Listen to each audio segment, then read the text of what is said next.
Ce soir, on va continuer dans la série de ce qu'on a commencé, c'est-à-dire le rapport entre l'homme et la femme, mais avec une vision quelque peu différente cette fois-ci, et beaucoup plus de réflexion sur ce qu'on va appeler peut-être la place de la femme au long de l'histoire, et en comparaison avec aujourd'hui, et qu'est-ce que tout ça vient nous montrer au niveau de la nature de l'homme et de la femme, qu'est-ce qu'on peut apprendre de ça. Il y a beaucoup de choses que je vais dire ce soir qui n'ont aucun rapport avec la conception de la Torah. C'est beaucoup plus une vision générale et, et plus en fonction de ce que l'humanité a l'habitude de penser, beaucoup plus que ce que la Torah a l'habitude de penser, principalement à propos du rôle de la femme dans la société. Et encore une fois, qu'est-ce que ça peut bien révéler sur son essence, sur sa nature, et de par cela, peut-être arriver à comprendre comment les relations dans le couple peuvent mieux se passer.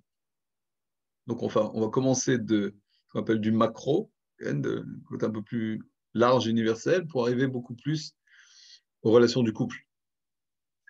Alors, la première partie, en fait, je vais dire beaucoup de fois le mot a priori, comme on dit en hébreu, lichora, c'est-à-dire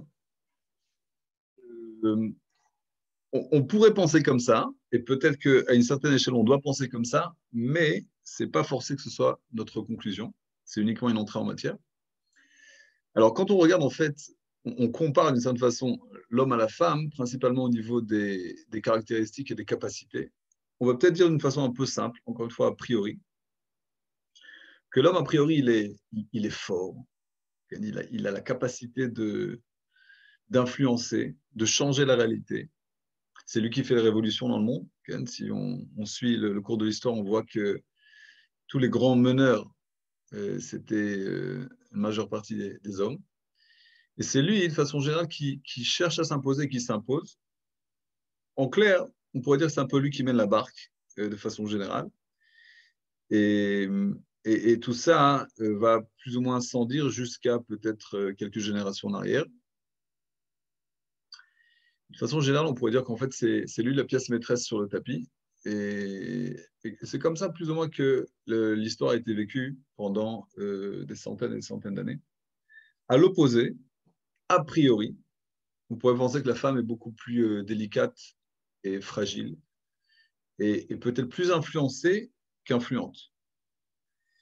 Et peut-être de par cela, on peut penser aussi qu'elle a beaucoup plus de mal à s'imposer, à changer la réalité autour d'elle. Et de façon générale, on voit que elle est peut-être moins destinée à se battre contre la volonté des autres, contre la, le, toutes sortes d'obstacles qui l'empêchent d'atteindre ses objectifs. Euh, alors, si on s'arrête à cette vision de la chose, on pourrait penser de façon, encore une fois, un peu beaucoup superficielle, de dire que, et comme beaucoup l'ont fait pendant des siècles et des siècles, on aurait pu penser que la femme, a priori, elle est inférieure à l'homme. Okay, et il y en a qui ne sont pas voilés la face pour le dire et l'écrire, etc. Et c'est la littérature du Moyen-Âge et peut-être même de l'Antiquité aussi, si tant est qu'il y avait de la littérature à ce moment-là. Évidemment, aujourd'hui, on connaît une réalité qui est différente. Il n'y a pas besoin de s'attarder là-dessus pour prouver que la réalité d'aujourd'hui, elle est complètement différente. Avec le développement de l'industrie, la révolution industrielle, le changement de quelle façon on produit notre subsistance, la robotique, l'électronique, l'informatique, encore plus. Alors, qu'est-ce qui s'est passé? Il s'est passé qu'effectivement, la force physique, c'est devenu beaucoup moins important dans la société. On n'a plus besoin d'être un gros gabarit comme ça pour acquérir le respect des autres, pour acquérir une place dans la société. À un certain moment, c'est même devenu peut-être un inconvénient.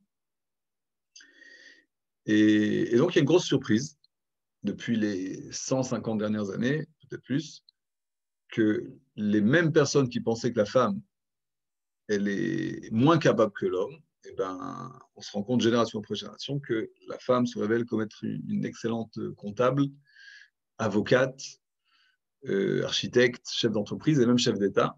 Et la liste est encore longue, évidemment. Et je pense que c'est clair pour tout le monde aujourd'hui qu'on n'a plus besoin de prouver ce genre de choses. Ça a été prouvé génération après génération. Et pour la plupart d'entre nous, on est né dans une culture comme ça. Donc, en fait, c'est même évident pour nous.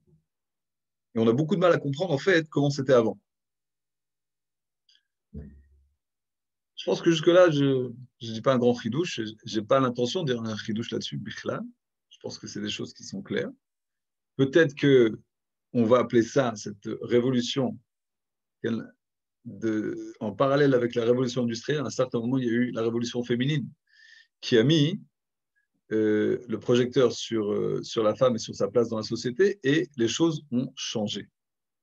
Et c'est évident qu'on ne peut pas le nier au niveau de l'éducation, au niveau de la culture, au niveau du rôle de la femme dans la société.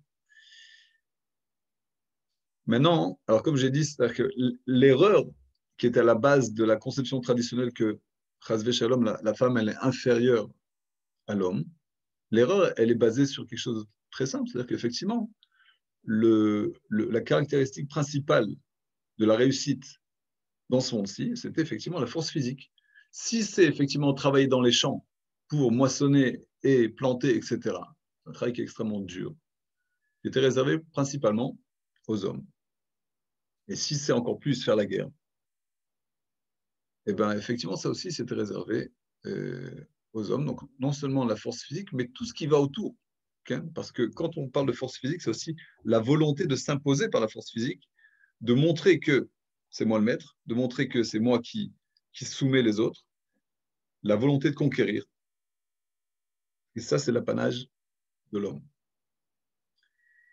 Et à partir du moment où les règles ont changé, alors maintenant, c'est plus la loi du plus fort, c'est plus la loi du plus fort, au moins plus comme on le connaissait, mais c'est plutôt la loi du plus intelligent, du plus discipliné, du plus attentif, et toute autre qualité qui jusqu'à maintenant était un peu dans l'ombre. Ce n'est pas les choses les plus importantes. Parce que si tu étais intelligent au Moyen-Âge, mais on te marchait dessus, eh ben, ça ne faisait pas grand-chose au niveau de la conséquence.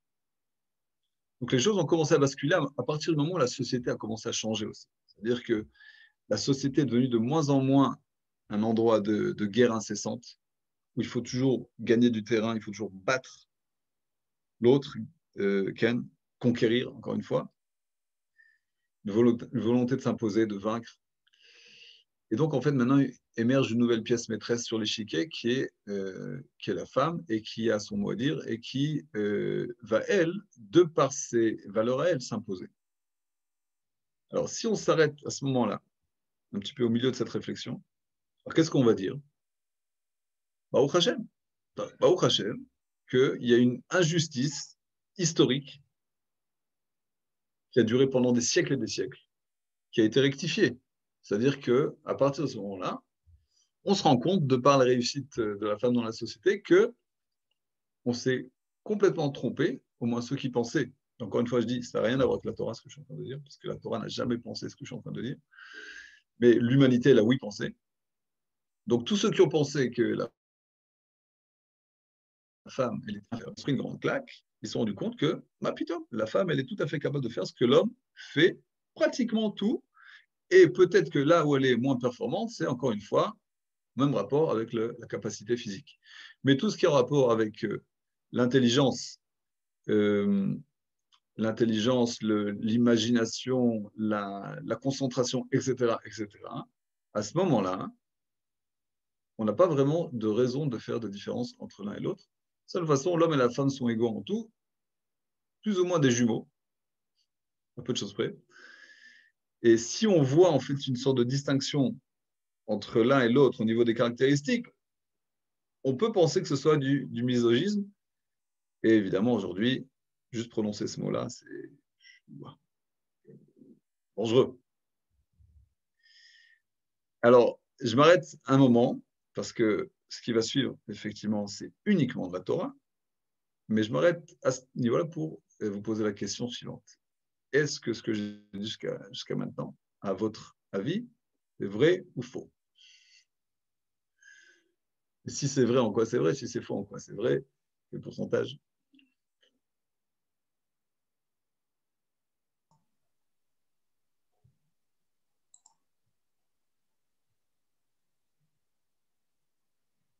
Euh, Allez-y, quelqu'un qui lève la main, mais j'ai pas.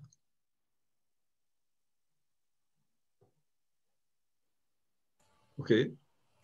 Bon, ok, Rav, en pratique, je pense que c'est vrai. Maintenant, ça a eu des conséquences, à mon sens. En fait, ça a déstabilisé les hommes par rapport à leur place dans le couple et même dans la vie. Mais je pense que ça a aussi déstabilisé les femmes. Parce que du coup, Pourquoi? on sait plus, il y a une espèce de bilboule et on ne sait plus exactement où est la place de qui. Et voilà. OK. Donc, en fait, vous nous parlez des conséquences de cette révolution, en fait, et qu'effectivement, il y a des effets néfastes. Ça, on va en parler évidemment. Et, mais avant des conséquences, en fait, on va essayer d'accentuer une question. En fait, la question sous-jacente, pardon, jusqu'à maintenant, en gros, entre guillemets, la révolution féminine, c'était de dire, est-ce que vraiment la femme, elle est capable de faire ce que l'homme peut faire? C'est la question que, au départ, j'imagine que ce sont des femmes qui sont posées, mais il y a beaucoup d'hommes qui sont ralliés à ce type de mouvement. À un certain moment, eh ben, ils sont passés à l'acte, c'est-à-dire qu'effectivement, on va prouver à tout le monde qu'elle est capable de faire ce que l'homme peut faire. Et donc, ils se sont investis corps et âme là-dedans. Donc, ils ont investi ils sont investis au niveau de l'éducation, au niveau du rôle dans la société. Ils ont donné la place à la femme, etc. Et donc, la conséquence, comme on l'a vu, c'est aujourd'hui, c'est-à-dire que effectivement, elle a pris sa place, la femme a pris sa place dans la société. Et je pense qu'aujourd'hui, je pense que si c'est ce qu'ils voulaient prouver, je pense qu'ils l'ont prouvé. Okay. Je lis entre parenthèses ce que Esther envoie à tout le monde. On croit que les choses ont changé, mais non, car ce sont les esprits qui ont changé. Il faudra peut-être un peu développer, Esther, parce que je n'ai pas tout compris quand vous voulez dire ce sont les esprits qui ont changé.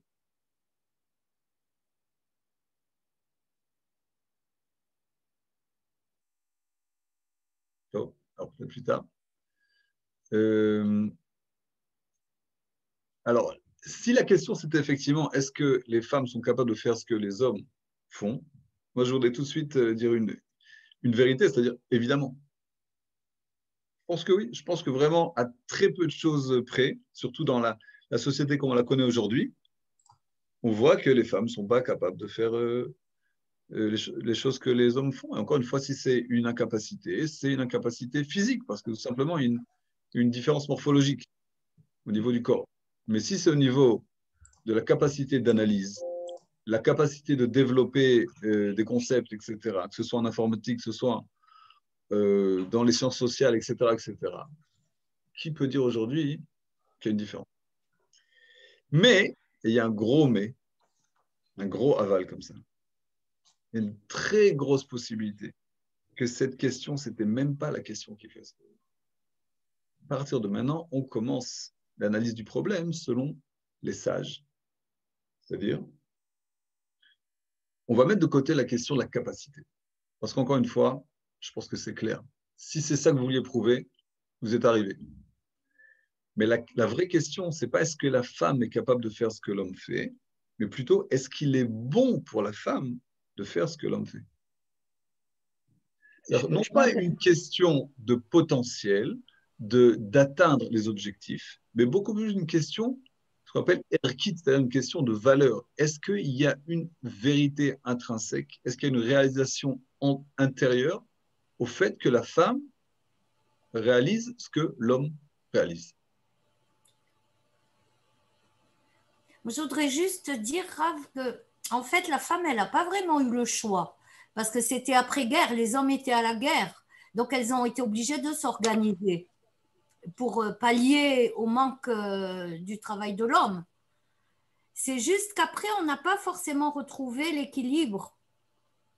Ok. Alors, je suis d'accord qu'effectivement, il y a des situations qui ont été causées par des changements, des bouleversements historiques comme la Première et la Seconde Guerre mondiale, où effectivement, pendant 4 5 ans, à chaque fois, les hommes étaient à la guerre et donc il y avait une manque de main-d'œuvre et donc les femmes sont sorties travailler dans les usines, etc.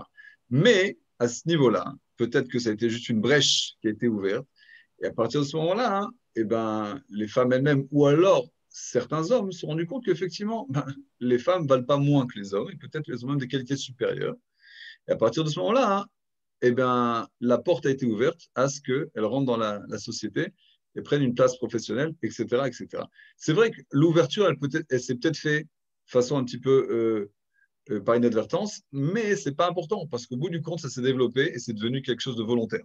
C'est devenu un mouvement, comme on l'a dit, ça s'appelle le mouvement féministe.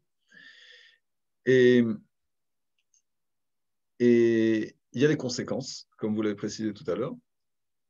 Et je vais essayer d'expliquer ça hein, comme certains rabbinim l'expliquent dans notre ère, hein, dans notre époque, la dernière époque,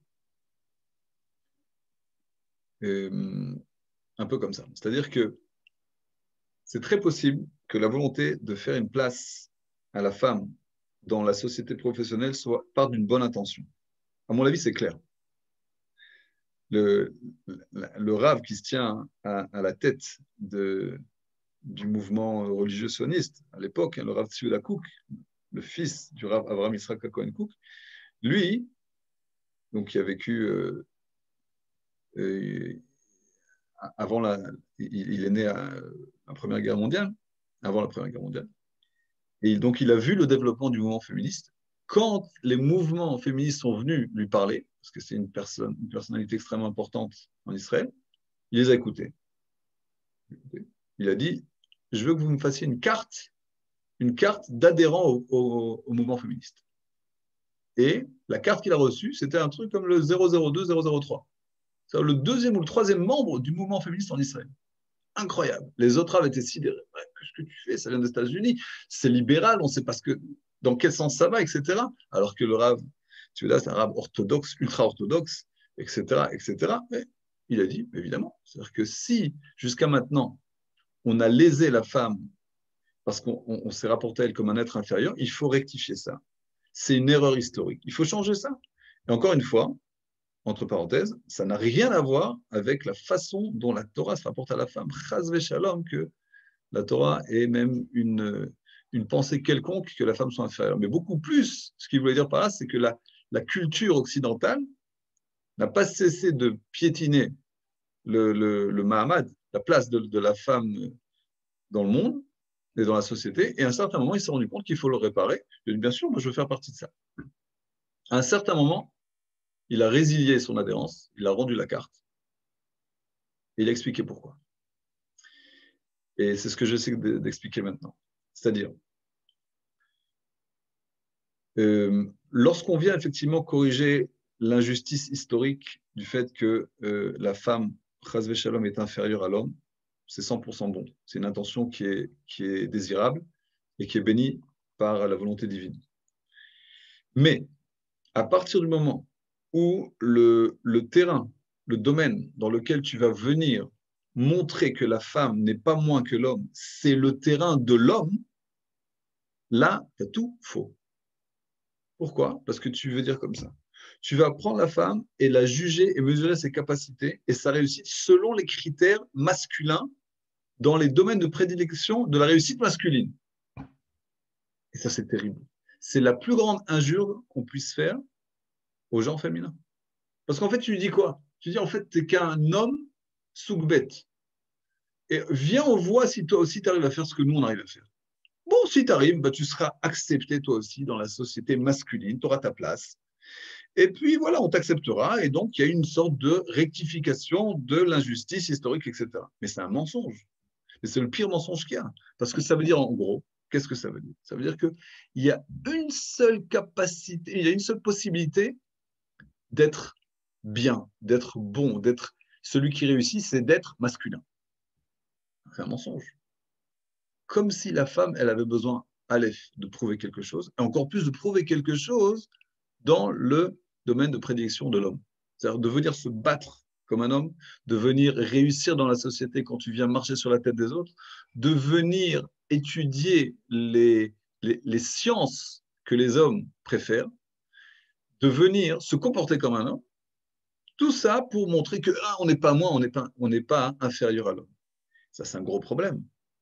Parce que cette chose-là, elle vient nous dire en fait que ce même mouvement, il n'a rien compris à ce qu'il est lui-même.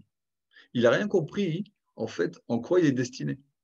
Il ne vient pas prôner la capacité et la vérité intrinsèque de la femme. Il vient juste faire de la femme un autre homme. Ça, c'est un gros problème. Parce que ça veut dire que jusqu'à maintenant, en fait, ils ne se sont jamais posé la question, c'est quoi une femme? C'est-à-dire penser que la seule façon de donner une valeur à la femme, c'est la comparer à un homme, ça veut dire qu'en fait, la femme d'elle-même, ce n'est pas un être fantastique, ce n'est pas une créature divine qui est dotée d'innombrables qualités, sans avoir besoin de la comparer à un homme. Et c'est devenu complètement absurde à partir du moment où on fait rentrer maintenant la femme, dans le terrain de combat de l'homme, c'est-à-dire par exemple l'armée. Et vouloir prouver au monde entier qu'effectivement, elle n'est pas moins que. Si tu t'efforces beaucoup, il y a de grandes chances que tu arrives à le prouver, il y a de grandes chances que tu arrives à éduquer des peuples physiquement, etc., etc. Tu vas y arriver si c'est vraiment que tu t'investis là-dedans. Mais est-ce que c'est bon pour elle? Est-ce que c'est ça qu'elle doit être? Est-ce que c'est comme ça que Akadosh Baruch Hu l'a créée? Est-ce que c'est comme ça qu'elle va être heureuse? Est-ce que c'est ça qu'elle doit mener au monde? Alors, des hommes, on en a, ça suffit. Il n'y a pas besoin d'en rajouter encore. Je peux intervenir? Vadaï. Moi, je pense qu'en fait, oui, effectivement. Excusez-moi, de façon générale, moi, je préfère que vous interveniez oralement parce que les chatim, j'ai du mal à les lire quand je suis dans le cours. Donc, j'essaye, mais je pense que... Alors, en fait, moi, je pense qu'effectivement, au départ, il y avait un déséquilibre par rapport à la valeur de la femme dans la société. Et en fait, comme elle a ensuite obtenu la reconnaissance, après, il y a eu un excès. Mais je pense que dans toute chose, au départ, il y a un excès pour ensuite retrouver un équilibre. Là, je pense que là, aujourd'hui, peut-être on est dans les excès et que la femme retrouvera sa place puisque elle a obtenu gain de cause, on va dire, on a reconnu sa place dans la société. Complètement. Je pense qu'effectivement, comme on l'a dit, ça a commencé par quelque chose d'extrêmement positif, une bonne intention, et ça a pris d'autres dimensions. C'est pour ça que j'ai donné l'exemple du Rav Tsudaku, qui, à un certain moment, a rendu sa carte. Il a dit, moi, je ne fais plus partie de ce mouvement parce que vous êtes en train de transformer la femme en homme. Moi, ça ne m'intéresse plus. Je veux que vous reconnaissiez la femme en tant qu'être fantastique de par elle-même. Et si vous n'avez pas compris ça, il a eu de longues discussions avec eux, ils n'ont pas réussi à comprendre. Comprendre qu'il y a aussi il y a beaucoup d'idées qui viennent d'autres horizons qui rentrent dans ce type de mouvement. Donc, à un certain moment, effectivement, c'est sorti de la première dimension. Mais est-ce qu'effectivement, on va arriver à la juste mesure? J'espère. Mais il y a de grandes chances que ça se fasse parce qu'effectivement, on essaie d'expliquer et d'étudier qu'est-ce qu'il devrait être et non pas ce qui se passe maintenant. Je donne un exemple. Je pense que les choses sont plus ou moins claires, je donne un exemple un peu simpliste, mais si on vient dire à un potier qui fait des ustensiles en argile, comme des assiettes, des marmites, à l'époque où c'était encore en argile, on lui dit que, écoute, la seule réussite qu'il y a dans le monde, c'est d'être un cordonnier. On va lui dire, écoute, tu prends un marteau et des clous, des morceaux de cuir, et vas-y. Et tout le temps où tu n'arrives pas à faire de belles chaussures, ben, si tu veux, tes assiettes et tes marmites, on s'en fout. Alors, ce type de compréhension, en fait, qu'il y a une seule forme de capacité artisanale, c'est faire des chaussures. Il faut juste, ça prend en fait une seconde pour se rendre compte que c'est le plus gros mensonge qui puisse être. Parce que au jour le jour, on se sert d'assiettes et de marmites pour manger. Donc en fait, c'est sûr qu'il y a un besoin qu'il y ait des potiers. Qu'il y a un besoin que ces mêmes potiers, ils travaillent et qui créent des ustensiles. Le problème, c'est quoi? C'est même pas ça que les cordonniers viennent dire aux potiers, il faut que tu sois un cordonnier. C'est que le potier lui-même, il s'est convaincu lui-même qu'il doit être un cordonnier. Et quand il va laisser tomber son tour d'argile et il va commencer à prendre le marteau et les clous pour devenir un bon cordonnier. Si ça investit à 100%, j'imagine qu'il va devenir un bon cordonnier. Mais chaval, parce que pendant tout le temps où il s'investit dans la cordonnerie, eh ben, il ne produit pas de peau, il ne produit pas d'argile, et donc il manque quelque chose dans le monde. Il y a quelque chose qui n'est pas produit dans le monde et qui manque de façon extrêmement flagrante. Alors, en fait, ce même potier, il refuse d'être lui-même. Il refuse sa nature. Et c'est exactement ce qui se passe, en fait. Ce même courant-là, il a réussi à convaincre les femmes elles-mêmes qu'elles doivent être des hommes. Et pendant tout ce temps-là, ce qui se passe, c'est qu'en fait, les femmes cessent d'une certaine façon, d'être des hommes, des femmes, pardon, elles deviennent des hommes. Et il y a un déséquilibre, parce qu'en fait, le monde devient entièrement masculin. Encore plus qu'il était avant. En fait, c'est uniquement une continuation de ce qu'il y avait avant. C'est-à-dire, tout le temps où le monde était mené par ces mêmes combattants et travailleurs dans les champs, etc., et qu'il y avait une place inférieure à la femme dans la culture du monde, et ben, c'est un monde masculin. Après, on a dit, on va changer les choses. Ça part d'une bonne intention. Mais en fait, ce qui s'est passé par la suite, parce qu'en fait, ils ont dit, OK, vous voulez réussir vous aussi, soyez des hommes. Et en fait, le monde est devenu encore plus masculin, hein, parce que jusqu'à maintenant, moi, la femme, elle était femme, jusqu'elle n'avait pas sa place. Mais là, la femme, elle dit, ben, moi aussi, je vais arrêter d'être femme, parce qu'en fait, être femme, c'est être inférieur. Elle s'est convaincue elle-même de ça. Elle a tout laissé tomber, toute sa valeur féminine pour devenir un homme et elle aussi, entre guillemets, réussir, mais uniquement selon le mode masculin. Et à partir de ce moment-là, le monde, il a un manque énorme. Il a un manque de vérité féminine et ça crée un déséquilibre énorme. Je pense que vous avez dit au début, Rava. On le voit de toutes les manières. On le voit puisque maintenant, il y a certains hommes qui se prennent au tafil de la femme. Exactement. C'est-à-dire qu'à partir du moment, dans toute la nature, que ce soit concrète ou spirituelle ou sociale, à partir du moment où il y a un déséquilibre, comme dans ce qu'on appelle chercher Amazon, la chaîne de l'alimentation. Alimentaire. Aujourd'hui, j'ai parlé avec quelqu'un qui nous a dit maintenant, dans notre quartier, il y a des serpents. Pourquoi il y a des serpents à Jérusalem? Pourquoi? Parce que maintenant, ça fait déjà plusieurs années, à Jérusalem, ils ont installé les poubelles propres, comme ça, les poubelles en métal, qui sont fermées d'extérieur et elles sont très lourdes. On ne peut pas ouvrir le couvercle facilement. Avant, il y avait les poubelles, les tzfardim, les poubelles vertes comme ça, où les chats, ils n'avaient pas trop de problèmes à ouvrir et manger coltou. À partir du moment où ces poubelles ont été changées, les chats, ils n'ont plus grand-chose à manger. Ils sont partis vers d'autres horizons, on va dire. S'il n'y a plus de chats, alors il y a plus de souris. S'il y a plus de souris, il y a plus de serpents. Et vu que les chats, ils mangeaient les serpents, les chats, ils ne sont plus là. Incroyable. C'est toujours... Alors, pour revenir à notre exemple, à partir du moment où, effectivement, même les femmes commencent à être des hommes et des hommes durs, eh ben, il y a un manque, il n'y a plus de féminité dans le monde. Alors, chas v'shalom, mais malheureusement, c'est ce qui se passe, comme tu nous dis, c'est qu'il y a des hommes qui commencent à devenir des femmes. C'est-à-dire que je ne pense pas qu'ils fassent tout ce compte-là. Ça se fait de façon complètement inconsciente. Mais il y a quelque chose qui vient pallier ce manque de façon complètement erronée, évidemment, parce que on ressent ça. On ressent qu'il y a un manque de féminité. C'est ce qu'on va essayer d'expliquer dans la deuxième partie de l'étude. C'est quoi qui manque maintenant au monde et c'est quoi que le monde refuse de voir et qui manque comme de l'oxygène pour respirer. Rav, j'ai une question. Okay. On dit les hommes deviennent des femmes, mais il y a des hommes qui sont extrêmement sensibles, qui ont une sensibilité à la manière féminine, c'est-à-dire qu'on dit qu'ils sont très féminins. Et il ne me semble pas que ça soit forcément un mal. Enfin, parce qu'avant, l'homme qui était sensible, je pense qu'il était quand même aussi rejeté. Enfin, qu'il y avait un côté féminin développé. Et les hommes en général, je pense que leur côté féminin était plus ou moins étouffé. En fait, et c'est le féminin quand même qui informe, même chez l'homme. Ok. Alors c'est exactement ce dont on va parler maintenant. C'est-à-dire, en fait, c'est quoi le bon côté féminin de l'homme? Et comme on l'a vu dans les premiers cours, l'homme, Adam, au départ, il était doté de deux côtés. Il était soudé par le dos, frère siamois. Et à un certain moment, Kajouakou a décollé le côté féminin pour l'amener face au côté masculin pour qu'ils se rencontrent. Mais rien n'a changé au niveau de la création. C'est-à-dire que dès le début, Akadosh Baruch Hu a créé l'homme, Zachar ben Nekeva.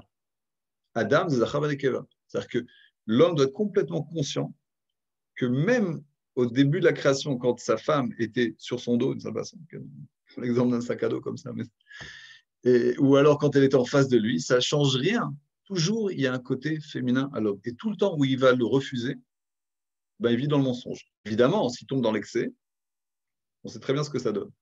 Mais effectivement, il faut définir c'est quoi non seulement le bon côté féminin, le côté féminin droit et voulu par la Torah de l'homme, et qui va donc mitiger le côté masculin aussi, et qui va lui donner un équilibre, mais en plus de ça aussi le côté féminin du monde, parce qu'en fait, on est en train de traiter de ce problème-là à deux niveaux, on a dit aussi bien au niveau macro, au niveau universel, et au niveau du couple. Au niveau du couple, on vient d'en parler, c'est-à-dire que l'homme cache ce côté féminin parce que lui, il a perçu depuis son plus jeune âge que la femme, de toute façon, elle est faible, parce qu'elle est trop délicate, parce qu'elle est inférieure au niveau physique, etc. Donc, il ne veut pas être comme ça.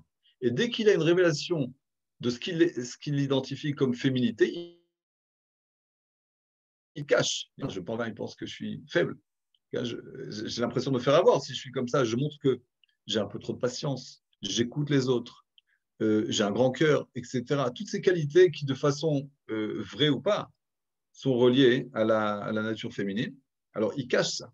Et ça fait que de façon générale, ça va venir dissimuler le vrai côté féminin qu'il devrait avoir en lui. Et ça, c'est le même problème au niveau du monde entier. Pourquoi? Parce que le monde veut être masculin et non pas féminin. Il cache entièrement le côté féminin. Alors, c'est un problème universel. Alors, je vais d'Afka commencer par ce côté-là, qui est le côté général, pour qu'on puisse comprendre les choses un peu plus en profondeur au niveau du couple aussi. On pourrait dire, en gros, comme ça, le monde a réussi à oublier qu'il a un côté intérieur, qu'il a un côté profond, un côté qui est attentif, qui est capable d'écouter. Le monde a réussi à se faire oublier à lui-même qu'il est capable d'écouter une voix. La voix de qui? La voix d'Akadosh Baruch Hu. Akadosh Baruch Hu, il y a écrit dans le Zohar que Kol yom yeshbad kol sheyotzed mi'ar Sinai, ve'omeret lech lecha al artzecha. Chaque jour, il y a une voix céleste qui s'élève de Har Sinai et qui nous dit à chacun d'entre nous lech lecha al artzecha. Ça, en général, les Olim Chadashim, ils aiment beaucoup ce passage-là parce qu'il dit ah ouais, la fin du Midrash, c'est yesh ke'ele sheshomim, kemo Avraham Avinu, yesh ke'ele shelo. Il y en a qui ont entendu cette voix et donc qu'est-ce qu'on comprend? Ils sont allés à l'aéroport, le standard de El Al, ils ont pris un billet, ils sont venus. Ok, mais si c'est comme ça, Kol Yom, c'est un peu dur. La vérité profonde de ce passage-là, c'est de dire, c'est pas simplement, évidemment, quand tu as fait le grand saut et tu es venu en Israël, fantastique parce que tu as sauté des dizaines de niveaux de Kdusha en avant. Et ça, c'est quelque chose qui est incompréhensible même pour les générations d'avant.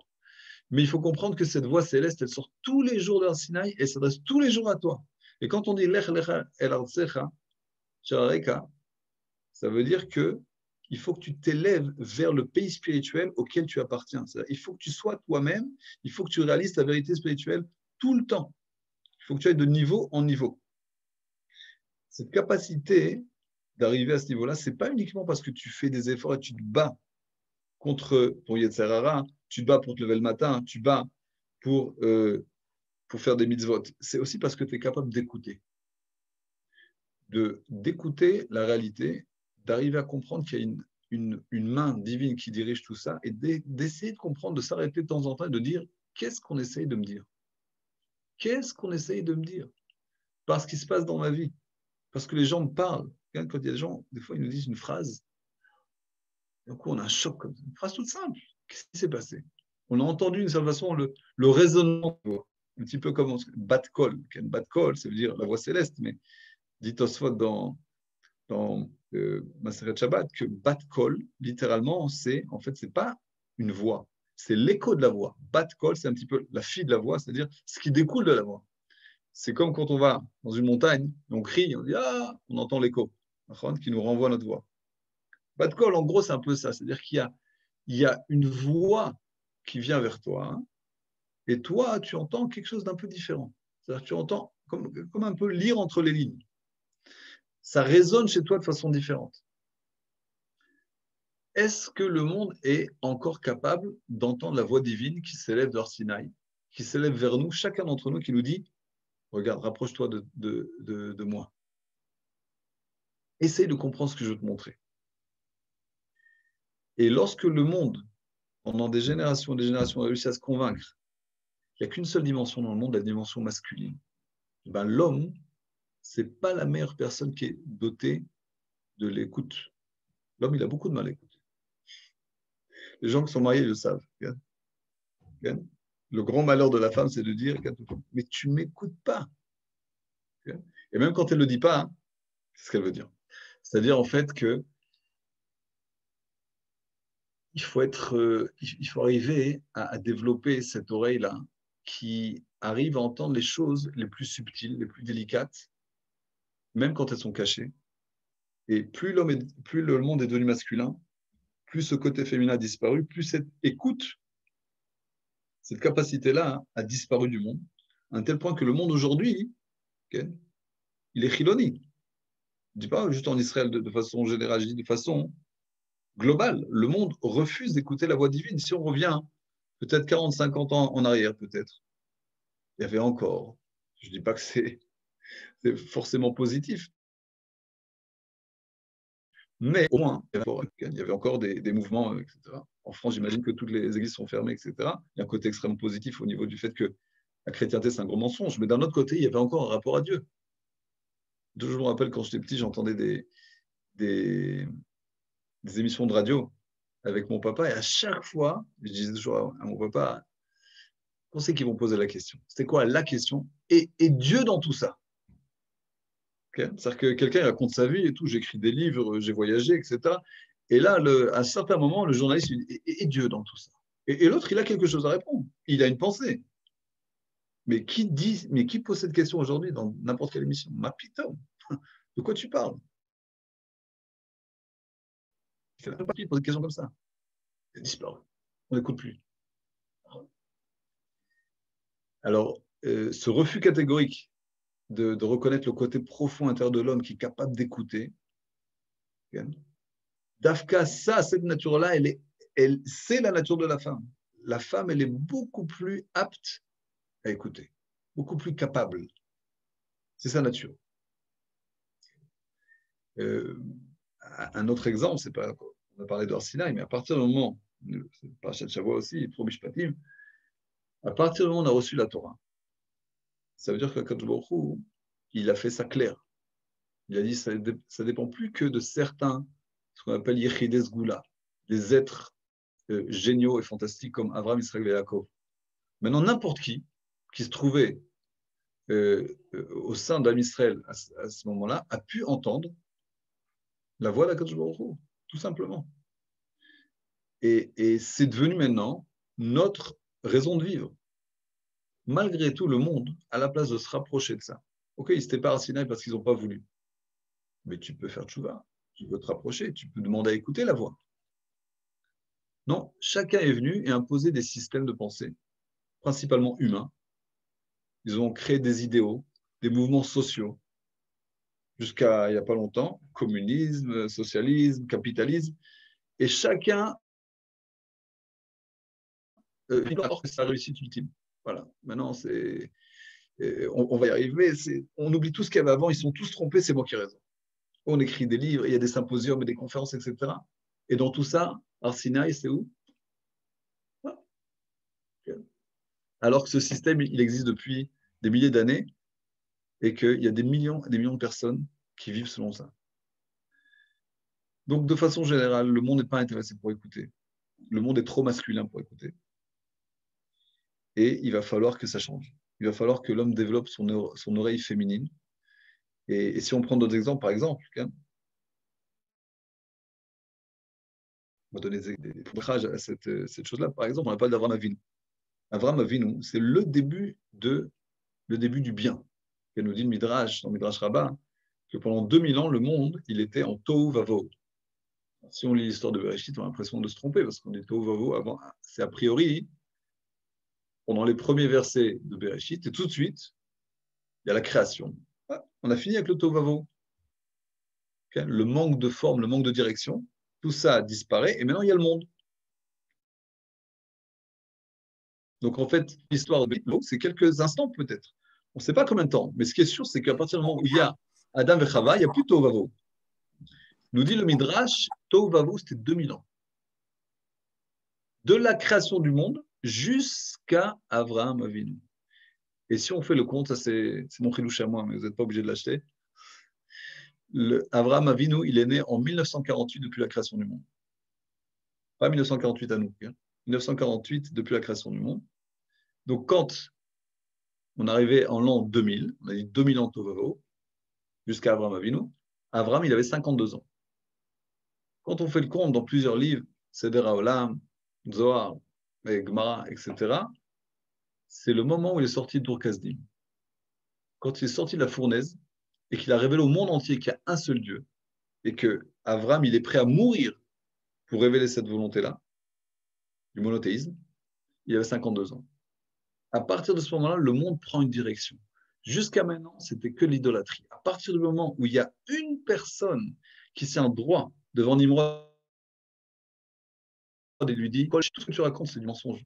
Moi, je te dis la vérité, il n'y a qu'un seul Dieu. Il faut le servir. » À partir de ce moment-là, le monde commence. Donc, après 2000 ans de Tovavo, c'est 2000 ans de Torah. 2000 ans de Torah ne commence pas à partir de Arsinaï, à partir de Avraham Avinu. Avraham Avinu, c'est le début du monde. C'est le début de la vérité divine qui se révèle dans le monde. A priori, on aurait pu dire, Avraham Avinu, c'est la base de tout. A priori, c'est la vérité. Il y a un petit midrash comme ça, que j'imagine, tout le monde connaît. Lorsque Sarah Imenu voit ce qu'elle voit chez Ishmaël, le fils d'Agar. Plusieurs midrashim, qu'est-ce qu'elle a vu là-bas? Est-ce qu'il faisait du Avodah Zarah ou d'autres fautes graves sous la tente d'Abraham? Qu'est-ce qu'elle dit? Garesh et Ben Hamad. Renvoie, répudie le fils de la servante. Et là, Avraham Avinu, Baal Chesed, le champion de la bonté, ça ne lui plaît pas du tout. Non parce que Dafka, le côté personnel, parce que c'est sa femme et son enfant, mais parce que lui, qui s'est battu pour sauver Sodome et Gomorrhe, bien qu'ils n'avaient aucun srout, il va répudier quelqu'un, renvoyer dans le désert comme ça. Bah, putain. Là, Kadosh Baruch Hu se tourne par la voie de la prophétie vers Avram et lui dit Shma Bekola. Écoute la voix de ta femme. Dit Rashi, elle est plus grande que toi en prophétie. Sarah, elle est plus grande qu'Abraham en prophétie. Après tout ce qu'on a dit sur Abraham, que le monde commence par Abraham. Le monde commence à partir du moment où il est sorti de la fournaise, on lui dit malgré tout. Sarah, un peu plus haut que ça. Donc quand elle reçoit la prophétie, ou alors qu'elle te dit quelque chose, on ne sait même pas si ce n'est pas prophétie qu'elle a parlé, il faut que tu l'écoutes parce qu'elle est plus grande que toi. Attends, mais ça devrait être écrit en gros, en lettres d'or, scintillantes, dans l'entrée en matière de la Torah. Non, c'est une vérité, il faut que tu le saches, mais ça n'a pas besoin d'être étalé. Ça veut dire quoi? Ça veut dire que lorsque Akadosh Baruch Hu se tourne vers Avram, il lui dit Shma Bekola, il faut que tu écoutes toi aussi, bien que tu aies un niveau fantastique, et que c'est toi, le champion d'Akadosh Baruch Hu, qui va continuer sa vérité dans le monde, il faut que tu saches écouter. Tu ne peux pas être celui qui impose sa volonté, même si ta volonté, a priori, c'est la volonté divine. Il y a un moment où il faut que tu saches qu'il faut écouter. Il faut écouter, même si ça contrecarre tes desseins, tes plans, ce que tu penses est vrai. Il faut que tu sois capable de développer cette écoute. Shema Bekola. Incroyable de voir qu'en hébreu, pratiquement tous les termes qui caractérisent la révélation divine sont au féminin. Torah, Nevoa, Mishnah, Neshama, Chaya, Yechida. Là, c'est assez intéressant de voir ça. Il y a 5 niveaux, 5 mots qui caractérisent l'âme en hébreu. Nefesh, Ruach, Neshama, Chaya, Yechida. Au niveau grammatical, il y en a 4 qui sont féminins.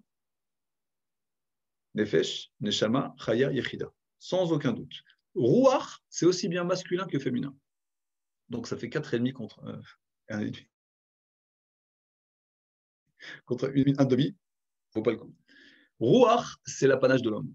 C'est-à-dire que l'homme, c'est celui qui va développer, qui va sortir son côté spirituel de l'état latent à l'état actif grâce au fait qu'il s'efforce de comprendre, il fait beaucoup d'efforts. La femme, elle révèle son côté spirituel par le fait qu'elle vit la réalité. Elle ressent la voix divine, elle ressent l'émotion divine qui la traverse. La tfila. Il y a 10 léshonot, 10 expressions de tfila en hébreu, elles sont toutes au féminin. Zaka, tzaka, etc. Incroyable. Le côté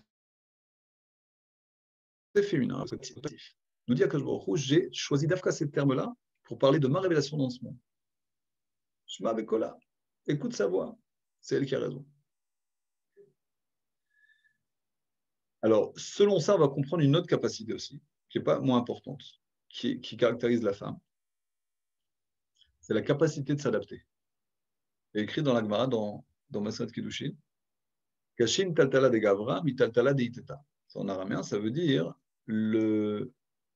les changements pour l'homme sont plus durs que pour la femme. L'homme a beaucoup plus de mal à s'adapter aux changements que la femme. Pourquoi?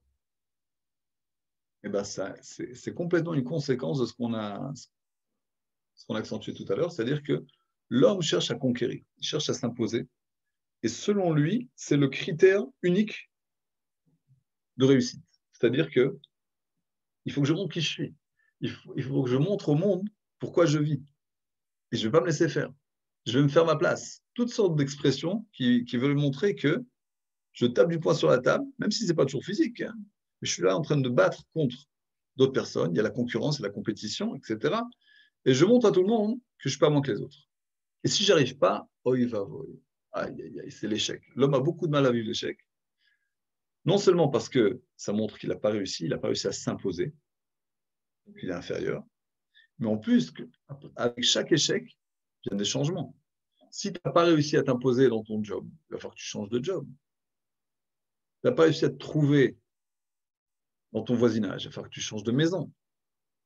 Tu n'as pas assez d'argent, il va falloir que tu cherches d'autres possibilités pour te faire de l'argent, etc., etc., etc. Et là, c'est dur. C'est le mashber. Donc là, la Gemara nous dit, mais là, la femme, elle a beaucoup plus de facilité à vivre les changements.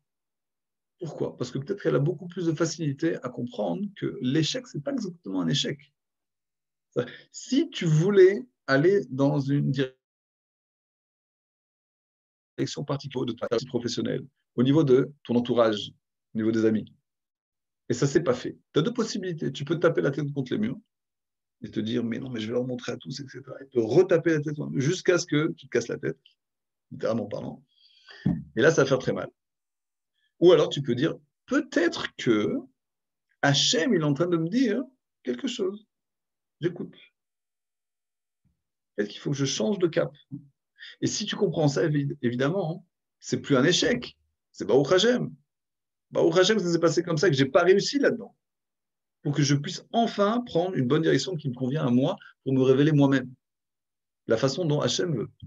Et très souvent, quand ça se passe, on change de cap et tout s'ouvre, tout s'illumine. Et donc, effectivement, quand il y a des conséquences à ce changement-là, ce n'est pas des changements qui sont durs, c'est des changements qu'on comprend. Parce qu'on est en train, en fait, de vivre la réalité telle que Hachem la veut.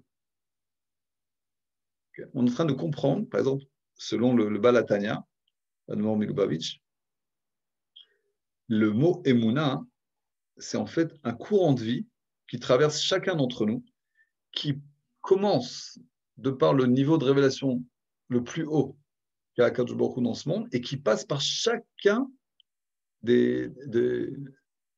partie d'Am Israël. Quelqu'un qui a de la Emouna, c'est quelqu'un qui arrive à ressentir que ce courant de vie le fait vivre et le dirige. Plus tu es en phase avec ce courant de vie, plus tu es proche d'Hachem. Il y a des gens qui s'efforcent de se battre contre toute chose qui est opposée à leur façon rationnelle de voir le monde, ils s'opposent, ils se battent, etc. Ça, c'est le côté masculin, qui a besoin de de surmonter, l'idgaber, de surmonter, de s'opposer pour pouvoir vivre, pour pouvoir se réaliser. La femme à l'opposé, elle cherche beaucoup plus à ressentir, écouter, vivre cette chose-là. C'est exactement ce qui manque au monde, ce qui manque à beaucoup, beaucoup d'hommes, le fait d'être capable d'écouter, capable de s'adapter à la vérité qui fait vivre ce monde. Même au niveau des brachot, très souvent, il y a des gens qui comprennent très mal, la femme dit chez Asani Kirtsono, et l'homme dit chez l'Asanisha. On a l'impression que c'est Chazve Shalom, c'est un manque de kavod à la femme de dire chez l'Asanisha. Si on fait attention, c'est quoi la bracha qui est peut-être la plus forte? Chez Asani Kirtsono. Akadosh Baruch Hu, il m'a fait comme sa volonté mamash. C'est-à-dire que ça vient montrer que la femme, elle est plus proche d'Akadosh Baruch Hu, de par sa nature, de par sa vérité. Elle a beaucoup plus de facilité à entendre la volonté divine. L'homme, quand il dit chez l'Asanisha, ça veut dire en fait que lui, il se perçoit par le fait qu'il ne doit pas être Isha. Donc il dit Baruch Hashem que je ne suis pas Isha, qu'en fait je suis toujours en train de surmonter mon côté que lui perçoit comme faible. D'une certaine façon, une sorte de faiblesse, et moi je suis en train de surmonter Baruch Hashem, c'est ma vérité. Il y a un côté qui est vrai comme ça, évidemment. L'homme, il doit être quelqu'un qui est gever, quelqu'un qui est capable de faire des efforts. Mais quand ça devient à l'excès, eh ben, c'est trop et il n'entend plus. Il n'est plus Kirtsono. Donc lui aussi doit avoir un côté comme ça où il est Kirtsono, comme la volonté d'Hachem. Alors je ne voudrais pas non plus que les hommes se sentent complètement lésés comme ça de dire... Mais je pense que c'est important d'accentuer ce côté-là parce que, en général, la valeur de l'homme, on n'a pas trop besoin d'en parler parce que, comme j'ai dit, le monde, il est masculin. Le monde, il donne beaucoup, beaucoup de place à la valeur masculine, à la réussite masculine. Donc, en fait, chacun sait très bien en quoi l'homme y réussit et en quoi il est adulé et apprécié de ses pairs. À l'opposé de ça, on a beaucoup, beaucoup de mal à comprendre le côté intérieur et profond qui se révèle grâce à l'écoute. Une autre partie de la révélation de l'écoute, c'est par exemple l'attention aux détails, être minutieux. Okay. La femme est capable de comprendre beaucoup de détails, de percevoir beaucoup de détails très rapidement. Et ça donne beaucoup plus de signification à l'écoute, à son écoute. C'est pour ça qu'on a aussi bien les enfants que les maris okay, ont beaucoup de plaisir à raconter leur vie, à raconter ce qui s'est passé, etc., à leur femme ou à leur maman. Parce qu'on sait que là, il y a une écoute attentive. Les enfants, ils vont très rarement voir leur papa. Ils disent hey, qu'est-ce qui s'est passé? Bon, ils vont peut-être raconter comme ça, et puis ils vont voir que papa, il n'a pas trop la patience. Parce que tout ce que tu me racontes là, c'est beaucoup de choses, parce que les enfants, ils sont un petit peu encore dans un côté féminin encore très développé. Ils aiment bien raconter avec plein de détails, etc., surtout quand ils sont enthousiastes. Et le papa, il dit, bon, tachles, nous, qu'est-ce que tu veux? Okay, viens, on va droit au but. Mais la maman dit, oh, qu'est-ce que tu dis, mon chéri, c'est fantastique, raconte-moi encore, etc. Et elle rajoute. Et là, en fait, ils se rencontrent l'un avec l'autre. Donc, il y a une attente qui est comblée, ce qui est pratiquement impossible pour l'homme de faire, parce qu'il n'a pas la patience, parce que tous ces détails-là, ça le rend fou. Okay. Et comme si on fait attention à la façon où un homme et une femme racontent la même histoire, c'est complètement différent. La femme peut raconter tous les petits détails qu'il y a dans l'histoire, etc., alors que l'homme, il va droit au but. Il pourra construire ça en quelques minutes, ce n'est pas quelques secondes. Je vais rajouter un dernier point. En fait, c'est une petite histoire. Une histoire qui est dans la Gemara, dans le Tanit d'Afret, qui vient un peu résumer tout ça et qui nous ramène à la source de toute cette caractéristique fantastique qu'il y a chez la femme, qui est la capacité d'écouter, et qui est aussi la capacité donc de vivre la émouna, de vivre ce courant de vie qui fait vivre tout l'univers et qui passe à travers nous. Et la femme a cette nature qui est que c'est très vivant pour elle, c'est très proche. Ce n'est pas quelque chose de loin, hein, où il faut casser beaucoup de murs pour y arriver. Et alors, la Gemara nous raconte une histoire, de façon extrêmement résumée, mais les commentateurs sont venus et ont rajouté tous les détails. Il nous dit, d'où est-ce qu'on va prendre la émouna? Du puits et de la loutre. Alors, ça a l'air complètement une hallucination, cette histoire. C'est quoi? La loutre et le puits. Bon, alors, un des grands commentateur de la Gemara qui s'appelle le Harour. Je vais vous expliquer c'est quoi l'histoire. Un jour, il y avait une jeune femme qui allait dans la forêt pour ramasser des baies. Et puis, à un certain moment, elle a eu très soif. Et elle a vu qu'il y avait un puits. Bon, un puits, ben, elle va puiser de l'eau. Donc, elle a fait descendre le seau. Et malheureusement, quand elle a fait descendre le seau, elle a été tirée par le seau. Elle est tombée dans le puits. Dans le puits, elle ne s'est pas noyée. Mais elle a crié à l'aide. Et grand mazal, il y avait à ce moment-là un jeune homme qui passait par là, par le plus grand des hasards, évidemment, et qui a entendu la voix, il s'est penché, il s'est dit, oh, il va voir, il y a ici une jeune femme. Et bon, il lui a raconté comment elle est tombée, etc. Il dit, sors-moi de là, je t'en supplie. Il a dit, je te sors de là à condition que tu te maries avec moi. C'est pas écrit, mais apparemment la jeune fille était très jolie. Elle a accepté. Bon, elle avait le choix. Donc, il a réussi, avec beaucoup d'efforts, à la faire sortir du puits. Et ils se sont dit, bon, alors maintenant, il faut qu'on réalise notre promesse, mais ils étaient encore très jeunes. Et ils ont dit, on va se promettre l'un l'autre qu'on ne se mariera pas avec n'importe qui d'autre, juste toi avec moi, toi avec moi.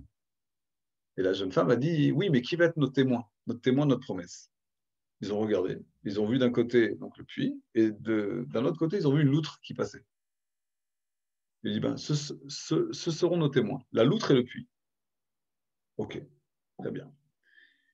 Et chacun est rentré dans sa famille, avec dans le cœur cette promesse. Mais là, l'histoire continue différemment. C'est les deux personnes. L'homme, après quelques années, mais il a oublié la promesse. Et à la première occasion, il s'est marié avec une jeune femme. La jeune femme, bien au contraire, elle s'est toujours rappelée de la promesse. Et, comme on l'a dit, vu qu'elle était jolie, elle avait beaucoup de prétendants. Mais chaque prétendant qui se présentait à elle, elle refusait. Et c'était devenu tellement pressant qu'à un certain moment, la meilleure solution qu'elle a trouvée pour qu'on ne vienne plus l'embêter jusqu'à ce que revienne le prince charmant, c'est qu'elle a joué la folle. Elle a joué la folle et donc effectivement, les prétendants sont fait beaucoup plus rares. Et le jeune homme, lui, s'est marié et il a eu un premier enfant. Et là, elle est nous, quand il avait quelques années, 2-3 ans, il est venu une loutre et il a étranglé. Oui, terrible tragédie. Sa femme est tombée enceinte d'un deuxième enfant, encore né un petit garçon, et quand il avait 3 ans, il est tombé dans un puits et il est mort. La femme a appelé son mari et lui a dit, écoute, si tes enfants étaient morts d'une mort naturelle, simple, maladie, etc., j'aurais rien dit. Mais là, c'est très bizarre. Tu n'as pas quelque chose à me raconter. Cherche un petit peu, il n'y a pas quelque chose qui a pu causer ça. Et là, il s'arrête un moment. Après toutes ces années, il dit, ben, à vrai dire, la loutre et le puits, ça me rappelle quelque chose. Il lui a raconté toute l'histoire. Sur le moment, il lui a dit, donne-moi le guet, parce que tu n'as rien à faire avec moi. Cherche cette jeune femme et marie-toi avec elle. C'est ce qu'il a fait. Et il a cherché. Et il a trouvé. Mais ils lui ont dit, bah, écoute, elle est bien gentille, mais elle est folle. Il n'y a personne qui peut se marier avec elle, elle est complètement folle. Je peux lui parler. Okay. Il est venu, elle a commencé à faire son numéro, et il lui a dit, tu te rappelles de la loutre et du puits? Et là, elle s'est arrêtée, elle est revenue à elle-même. Il lui a dit, c'est moi. Et là, elle a dit, oh, moi aussi, j'ai été né ménette, c'est-à-dire fidèle à notre promesse, et je me suis marié avec personne. Pas spécialement qu'il lui a raconté toute l'histoire, okay, ce qui s'est passé jusqu'à maintenant. Et effectivement, ils se sont mariés, et ils ont eu beaucoup de descendants. Et l'Agmar nous dit que de là, on apprend le verset de Télim, Enai benemane eretz, c'est-à-dire, Akadosh Baruch Hu, il dit, ma providence, elle passe par ceux qui sont fidèles dans ce monde-ci. Fidèle, ce n'est pas une bonne traduction, c'est du mot Emouna, on veut dire. Qu'est-ce qu'on apprend de là? Qu'est-ce que l'Agmara veut nous faire passer par là? Il nous dit en fait que, regarde, dans cette histoire-là, regarde la différence entre l'homme et la femme. L'homme, ok, il a voulu se marier avec la jeune femme quand il est sorti du puits. Bon, ok, il avait son intention à lui. Elle l'a accepté, elle n'était pas obligée. Et après coup, elle aurait pu refuser. Mais à partir du moment où il s'est éloigné d'elle, il a oublié. C'est-à-dire que lui, il a pensé, selon sa pensée à lui, que bon, écoute, maintenant est venu le moment de se marier, je vais me marier avec quelqu'un qui trouve grâce à mes yeux, etc. En fait, il allait selon sa pensée à lui. Il a oublié, en fait, l'acte providentiel qui s'est passé et la promesse. Promesse, c'est quelque chose d'extrêmement profond. Tout ça pour aller selon sa pensée à lui. Et même quand ses deux enfants ils sont morts, il ne s'est même pas posé la question, alors que lui-même, il aurait dû être le premier qui se dit, la loutre, le puits. Okay, il a fallu que sa première femme, elle lui dise, arrête-toi, bonhomme. Tu ne te rends pas compte qu'il y a quelque chose au-delà de la nature, quelque chose qui est beaucoup plus profond que ce qu'on est en train de vivre en général. Pose-toi la question. Et si elle ne veut pas dire, il ne serait pas rendu compte. Et après qu'elle lui racontait, ce n'est pas lui qui l'a divorcé, c'est elle qui lui a demandé de le divorcer. C'est-à-dire que là, la femme, elle est complètement apte à comprendre la réalité divine, ce qui est en train de se réaliser, et d'agir selon ça, alors que lui, il est encore en retard. Et d'un autre côté, effectivement, la jeune femme, qui est devenue donc sa deuxième femme, elle, tout le temps, avec sa émouna, veut dire que oui, il va venir parce qu'on s'est promis, et c'est la vérité, c'est comme ça que ça doit se passer. Au bout du compte, c'est ça qui a eu raison de tout. Et de là, on apprend la réalité de la émouna. C'est intéressant de voir que, au bout du compte, le verset que la Gemara elle emmène, c'est au pluriel. Enai beneemane eretz. Dit pas que la émouna, elle était juste chez la jeune femme. Elle était en fait chez les trois, chacun avec son type. Mais l'homme, il a fallu que ça se passe par des obstacles, par surmonter des obstacles, penser et faire moi ce que je pense moi, et au bout du compte se planter, se tromper, et que quelqu'un vienne te donner une claque et te dire ah ouais, il faut que je fasse. Alors que la femme, ligne droite. Exactement comme il s'est passé pour la sortie d'Égypte, où Myriam, elle voit, par sa névoie, elle voit qu'effectivement ils vont sortir d'Égypte et tout ira pour le mieux, alors que son père, Amram, il répudie sa mère Yochébed pour pas qu'il y ait d'enfants, pour pas qu'il les jette dans le Nil, et après il la ramène, et après il y a Moshe. C'est-à-dire que ça doit passer par une sorte de tumulte comme ça, et de cassure, et de réparation, alors que la femme a une capacité de percevoir des choses qui sont plus élevées que ça, et qui n'ont pas besoin en fait de passer par tout ce type de péripéties et de chamboulements. C'est une grosse différence au niveau de la révélation de l'Emouna, et donc c'est pour cette raison que la femme est considérée plus proche au niveau de l'Emouna. Je finis juste par une dernière phrase que a dit le Harizal, le Rabbi Yitzhak Luria, qui est le grand révélateur de la Kabbalah depuis les 400 dernières années, qui nous dit qu'en fait, le rôle de la femme, depuis qu'on a quitté notre terre, depuis la Galoute, 2000 ans, c'est de réparer les hommes. C'est-à-dire en fait que la plupart du temps, les femmes, elles n'ont pas trop besoin de ce qu'on appelle un tikkun. Elles sont principalement là pour aider l'homme à faire son tikkun à lui. Mais très, très souvent, la femme, elle a un niveau tel qu'en fait, elle attend l'homme. Nous, bon, moi, je suis là pour t'aider, quoi, mais okay, on nous attend. Et c'est une grosse différence à ce niveau-là. Et c'est pour ça, encore une fois, qu'il y a un gros manque dans le monde de cette qualité féminine d'être à l'écoute, d'entendre, d'être capable d'arrêter, de dire qu'est-ce que la vérité, qu'est-ce que la réalité vient me dire, qu'est-ce que Hachem vient me dire, quelle est cette voix-là qui s'élève dans le Sinaï et qui vient me parler à moi pour diriger ma vie. En gros, c'est ce qu'on va dire ce soir. Est-ce qu'il y a des questions? Juste extraordinaire ce chiour. Vous avez valorisé la femme durant tout le chiour, c'est magnifique. C'est la vérité, on n'est pas en train de faire du... D'accord. C'est la pensée de Chazal, hein, il faut peut-être qu'elle n'est pas suffisamment pas assez connu. révélée, mais c'est pas un très grand assez chidouche, connu, c'est pas assez mis en avant. La femme, elle a une très grande place dans la Torah.